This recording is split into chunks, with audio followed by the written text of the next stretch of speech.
পুরো মন্ত্রিসভা পড়ে গেছে ভাঙড়ে। কাকে জেতানোর জন্য? যাকে উনি বলতেন এই তুই তো জীবনতলায় বোম বাঁধিস, বোম বাঁধা লোকরাই ওনার ডানাত, হারমাদরাই ওনার ডানাত। এটা মমতা ব্যানার্জি নিজেই বললেন, কারণ উনিই বলেছিলেন যে তুই তো বোম বাঁধিস জীবনতলায়। বারবার যেটা বলছি সেটা সত্যি প্রমাণিত হলো যে মমতা ব্যানার্জি খুনি দুষ্কৃতীদের মদত দেয়। এটা তো প্রমাণিত হয়েছে, চোর ডাকাতদের মদত দেয়। নওশাদ সিদ্দিকী বাম আর আইএসএফকে জেতানোর জন্য সারা পশ্চিমবঙ্গ ঘুরে বেড়াচ্ছে, ভাঙড়ে যাচ্ছেই না। লক্ষাধিক ভোটে ভাঙড় থেকে উনি জিতবেন। এবং বিজেপি আর তৃণমূল যে এটা অস্নগরম মানুষ বুঝে গেছে যে তৃণমূলকে হারানোর জন্য বিজেপিকে ভোট দিয়ে লাভ হবে না, যে ওরা একই full control by the Nagpur. ওই সমাজকে আর বিজেপির ভয় দেখে কোনো লাভ হবে না, কারণ ওই সমাজ জেনে গেছে যে বিজেপিকে আশ্রয় দিয়ে রেখেছে তৃণমূল। আপনি যদি এখানে জয়যুক্ত হন তাহলে প্রথম কোন কাজটা করবেন? প্রথম কাজটা হবে অশোকনগরের এমএলএ হব আমি, মানুষের এমএলএ হব। 2026-এ বিধানসভা নির্বাচন শুরু হয়ে গেছে আর প্রত্যেকটা রাজনৈতিক নেতৃত্ব তাদের প্রচার কার্য শুরু করে নিয়েছেন। এই মুহূর্তে আমরা রয়েছি অশোকনগর বিধানসভায়, আর আমার সঙ্গে রয়েছেন আইএসএফ প্রার্থী তাপস ব্যানার্জি। দাদা, প্রচারে সাধারণ মানুষের থেকে সাড়া কেমন পান? খুব ভালো সাড়া পাচ্ছি। প্রথম কথা, বিশেষ করে গ্রামের সাড়াটা একরকম, আর শহরে একেবারেই 1977 সালে তোমরা জন্মাওনি তখন, আমি তার ভোট দেখেছি, 2011-র ভোট দেখেছি। মানুষ এত সাবমিসিভ হয়ে গেছে এবং প্রতিষ্ঠান বিরোধী একটা হাওয়া বইছে, এটা খুব স্পষ্ট। কারণ দেখুন, আমার রাজনৈতিক জীবন প্রায় 40 বছর, 4 দশক। স্বাভাবিক কারণে অনেক উত্থান পতন দেখেছি। এটা বুঝতে পারছি মানুষ কিন্তু পরিবর্তন করতে চাইছে। এই তৃণমূল, দুর্নীতিগ্রস্ত তৃণমূল, স্বৈরাচারী তৃণমূল এবং বিজেপি আর তৃণমূল যে এটা অস্নগরম মানুষ বুঝে গেছে যে তৃণমূলকে হারানোর জন্য বিজেপিকে ভোট দিয়ে লাভ হবে না, যে ওরা একই full control by the Nagpur. এটা অশোকনগরের শিক্ষার হার বেশি বুঝে গেছে, আর ভুল বুঝিয়ে লাভ নেই। আর এখানে বারবার দেখবেন না, ওই যে মমতা ব্যানার্জি হিজাব টিজাব পরে, আমাদের চেয়ারম্যান একটু বললেন না কথাটা, হিজাব পরে দাঁড়িয়ে গিয়ে বলে কে করবে রাখবে। এখন আর ওই সমাজকে আর বিজেপির ভয় দেখে কোনো লাভ হবে না, কারণ ওই সমাজ জেনে গেছে যে বিজেপিকে আশ্রয় দিয়ে রেখেছে তৃণমূল। তৃণমূলটা না হাঁটালে বিজেপি হাঁটবে না, একদম পরিষ্কার। সুতরাং মানুষের সাড়া, ভালো সাড়া আছে, মানুষ পরিবর্তন চাইছে, এটা খুব স্পষ্ট বুঝতে পারছি। এই পরিবর্তনের হাওয়াকে আমাদের অনুকূলে নিয়ে আসার জন্যই আজকে নওশাদ সিদ্দিকীর সভা। এবং আপনারা জানেন ভালো মতো, পশ্চিমবঙ্গের এই মুহূর্তে সবচাইতে লিজেন্ড পারসন যদি হয়ে থাকে সেটা নওশাদ সিদ্দিকী। তার গ্রহণযোগ্যতা মানুষের কাছে অনেক বেশি এবং আজকে তার জনসভা প্রমাণ করলো। একাধিক রাজনৈতিক দল রয়েছে, তাও সাধারণ মানুষজন বা আমি বলবো অশোকনগরের মানুষজন কেন আইএসএফকে বেছে নেবে? বিষয় হচ্ছে, আমি আইএসএফের ভূমিপুত্র নাম্বার 1। আর সমস্ত দলগুলো তারা মিথ্যা কথা বলে, ভুল কথা বলে, চুরি দুর্নীতি করে এবং এদের কোনো রাজনৈতিক স্টেবিলিটি নেই। কে কখন বিজেপিতে যাবে, কে কখন, যেমন বিজেপির প্রার্থী, তিনি এমন কোনো নির্বাচন নেই যেখানে উনি ভোটে দাঁড়াননি। নির্দল দাঁড়িয়েছেন। উনি তৃণমূলের কাউন্সিলর ছিলেন এখানে 17 নম্বর ওয়ার্ডে, আমার অসনার পৌরসভার লোক, আমার খুব বন্ধু লোক, কিন্তু উনি রাজনীতির লোক না। এবং যার ফলে কী হচ্ছে, তৃণমূলকে যারা হারাবে তারা বিজেপিকে অসনে ভোট দেবে না, তারা আইএসএফকেই ভোট দেবে। 1, 2 হচ্ছে, আমি এখানকার ভূমিপুত্র, আর আমি 40 বছর ধরে বাম আন্দোলনের সাথে যুক্ত, বাম ও গণতান্ত্রিক আন্দোলনের সাথে যুক্ত। আইএসএফ তৈরি হচ্ছে, আইএসএফের আমি জেলা প্রেসিডেন্ট, ডিস্ট্রিক্ট প্রেসিডেন্ট। আমি এখানে প্রার্থী শুধু নয়, আমি সংগঠক। আমি উত্তর চব্বিশ জেলায় সংগঠনটা আমার আইএসএফের পুরো দায়িত্ব আমার উপরে দিয়ে গেছেন নওশাদ সিদ্দিকী ভাইজান। স্বাভাবিক কারণে সেটা আমাকে দেখতে হয়। আমি রাজ্যের সহসভাপতি, পার্টিটাকে তৈরি করতে হয়েছে। 5 বছর ধরে 21 সালে তাপস ব্যানার্জি আর 26 সালে তাপস ব্যানার্জি কিন্তু এক নয়। 21 সালের আইএসএফ আর 26-এর আইএসএফ কিন্তু এক নয়, এটা খুব স্পষ্ট করে দিচ্ছি আমরা। যার ফলে আজকের জনসভাটা প্রমাণ করে যে 26 সালেও আইএসএফ কোথায় গিয়ে দাঁড়িয়ে আছে। স্বাভাবিক কারণে মানুষের গ্রহণযোগ্যতা আছে বলেই এত জনসমাগম। আপনার বিপরীতে যিনি রয়েছেন তৃণমূল কংগ্রেস থেকে, তার উদ্দেশ্যে কি বলতে চান? এখানে লড়াই কতটা হবে অশোকনগরে? আমি তো এখন, মানুষ বলছে যে উনি আসলে লড়াইতে থাকবেন, এটা কিন্তু মানুষ বলছে। কে যে এখন সেকেন্ড থার্ড হবে এটা নিয়ে আলোচনা হচ্ছে। 1, 2, আর উনি 21 সালে যখন রাস্তায় ওনাকে কেউ দেখতো না, 21 সাল থেকে 26 সাল কেউ রাস্তায় দেখেনি। এই 15 দিন ধরে সব রাস্তায় মানুষ ওকে দেখছে। আচ্ছা কেন বলেন তো? দ্বিতীয় কথা, আর ইন্টারেস্টিং একটা কথা বলি, উনি বারাসাতের একজন পুরনো দিনের সিপিএমের comrade, CPM party member Tapas Banerjee তার নাম। তাকে জোর করে ধরে নিয়ে এসে তাকে এইখানে নির্দল দাঁড় করিয়েছে এবং জেলা পরিষদের সভাধিপতি তো উনি, ওখানে বসে রাত 9টা অবধি সেটিং হয়েছে, ওকে ভয় দেখিয়ে দাঁড় করিয়েছে। আচ্ছা কেন তাপস ব্যানার্জি নামে আরেকজনকে দাঁড় করাতে হলো বলুন তো? তাহলে তাপস ব্যানার্জিকে যদি ভয়ই না পায়, তাহলে খুঁজে তাপস ব্যানার্জি কেন? সুমহিরা নয় কেন? বিজেপি প্রার্থীদের সুমহিরা, তাহলে সুমহিরা নামে কাউকে দাঁড় করেনি, দাঁড় করিয়েছে তাপস ব্যানার্জি নামে একজন নির্দল, তাপস সর্দার নামে একজন নির্দল। তাপস নামটা রাখতে হচ্ছে, তাহলে ভয়টা তাপসই অশোকনগরে। অশোকনগর বলছে তাপস জিতছে। একটা প্রশ্ন করব, গতকালকে ভাঙড়ে এসেছিলেন মমতা ব্যানার্জি, তিনি নাম না করে আইএসএফকে বলছেন বিজেপির দালাল। আর উনি যে বিজেপির দালাল বলছে অটল বিহারী বাজপেয়ীর মানে ওই অপারেশন টেবিলে বিজেপির জন্ম দিয়েছে অটল বিহারী বাজপেয়ী, এটা তো আমি বলিনি, সমীপ ভট্টাচার্য বলে, তার উত্তরটা দিয়েছেন উনি। এক, দুই হচ্ছে আপনি জেনে রাখবেন আমাদের চেয়ারম্যান নওশাদ সিদ্দিকী বলেছেন, ঘোষণা ব্যাপারটা বলেছে, আমাদের পার্টিতেও আলোচনা হয়েছে যে একটা পার্টির সিম্বল রিজার্ভ করতে গেলে 6% ভোট পেতে হয়, নয় 2 MLA লাগে, আর তা নাহলে একটা ন্যাশনাল পার্টির রেকমেন্ডেশন লাগে।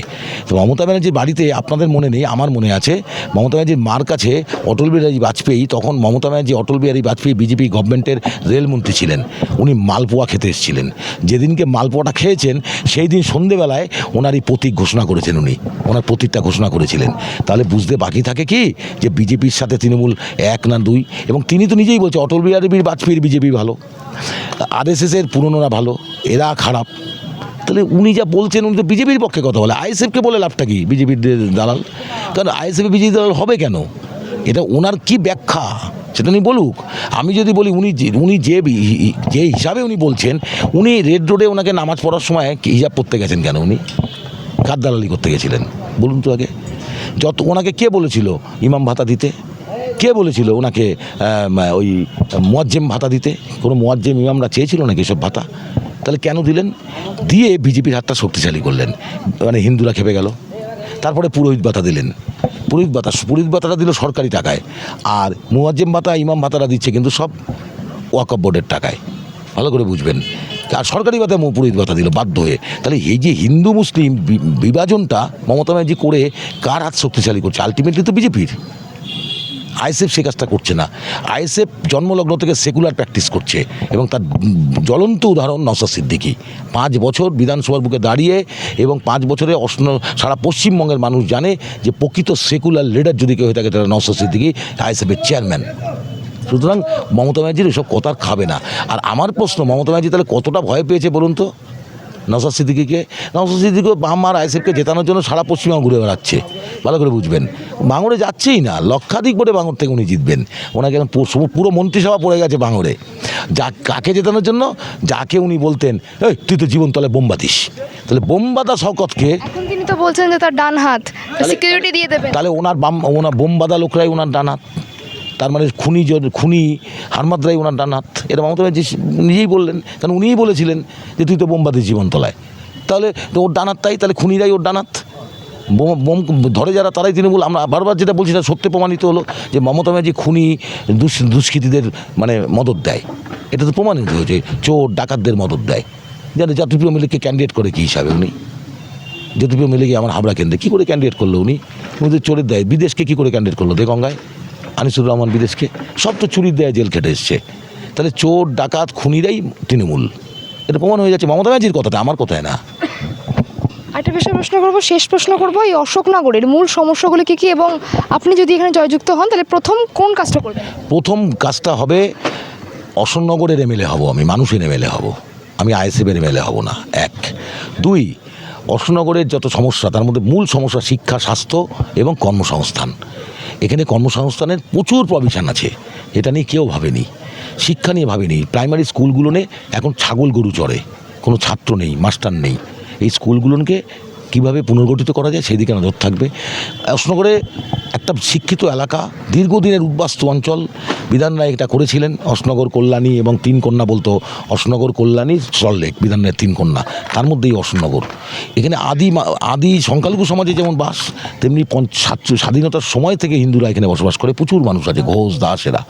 অথচ খুব অদ্ভুত রকমভাবে এখানে মানে একটা কটেজ ইন্ডাস্ট্রি ছিল, টেক্সটাইল, যেটা নওশাদ ভাই বললেন, দেখলেন টেক্সটাইল মানে হ্যান্ডিক্রাফট, এই আপনার ওই কী বলে ওই সোনার বাক্স তৈরি করা, কাস্কেট, জরিহাব, এগুলো সব বন্ধ হয়ে গেছে। এগুলোকে কীভাবে সাপোর্ট দেওয়া যায়? অর্থাৎ এখানে পরিযায়ী শ্রমিক প্রচুর চলে গেছে অশোকনগর থেকে বাইরে, মানে হিন্দু মুসলিম সব সমাজের, তাদেরকে ফিরিয়ে নিয়ে এসে এখানে কিভাবে তাদেরকে কর্মসংস্থানের ব্যবস্থা করা যায় সেদিকে আমার প্রথম নজর থাকবে। আরেকটা বিরাট ব্যাপার, সারা মানে অশোকনগরে 8টা পঞ্চায়েত এবং পৌরসভায় জল নিষ্কাশনীর ব্যবস্থা একটা বেহাল অবস্থা, দেখলো না। তার প্রধান কারণ হচ্ছে বিদ্যাধরী খালটা পরিপূর্ণতা লাভ পেল না। বিদ্যাধরী খালের বাস দিয়ে গেছে অশোকনগর বিধানসভা। এই বিদ্যাধরী খালটা সংস্কার করলে এই জল নিষ্কাশনী ব্যবস্থাটা একটা জায়গায় পৌঁছা দেবে, সেইটা নজর হবে আমার প্রথম। এবং ওখান থেকে যানজট কমানোর জন্য জলযান তৈরি করে অন্তত রাজারহাট নিউটাউনের সাথে যোগাযোগ করা যায় তার দিকে আমার নজর থাকবে। তার মানে শিক্ষা, স্বাস্থ্য, কর্মসংস্থান এবং এলাকার সার্বিক যে উন্নয়ন মানুষকে নিয়ে করব। আর এমএলএ ভাতা আমি নেব না, পরিষ্কার ঘোষণা করে দিয়েছি। আমি ব্যাংকে চাকরি করতাম, চাকরি করে চাকরি ছেড়ে আমি রাজনীতিতে এসেছি দেশ সেবার জন্য। তাহলে সে এমএলএ তো আমি চাকরি করতে যাচ্ছি না, আমি তো দেশ সেবা করতে এমএলএ হচ্ছি। তাহলে ওখানে গিয়ে আমার মাইনেটা নেবো কেন? আমি ওটা প্রত্যাখ্যান করব এবং ওর বিরোধিতা করব যে এমএলএ মানে সে দেশ সেবা করবে, তাকে আত্মত্যাগ করতে হবে, সব কিছু ত্যাগ করতে হবে মানুষের জন্য, কিন্তু সে মাইনে নেবে না। আমি এটা আওয়াজ তুলেছি এবং এমএলএ হওয়ার পরে যে পেনশন সেটাও প্রত্যাখ্যান করব। 2, 3 এমএলএদের এত পিছনে এত টাকা সরকারি টাকা খরচা করা হয় কেন? সে তো দেশ সেবা করতে গেছে, কেন এত টাকা দেয়? এটা করলে এখানে ঘুরতে যাওয়া, প্লেনের ফেয়ার কেন? আর যে মানুষটা আমাকে ভোটে জেতাচ্ছে সেই মানুষের ঘরে খাবার জোটে না, সে ঘরে মানুষ খাওয়ার জোটে না। মানে আমাকে নির্বাচন করে আমাকে এমন জায়গায় তুলে দিচ্ছে, এই সমাজের এই ব্যবস্থাটাকে ভাঙতে হবে। এই ভাঙার কাণ্ডারি হব আমি অশোকনগরে।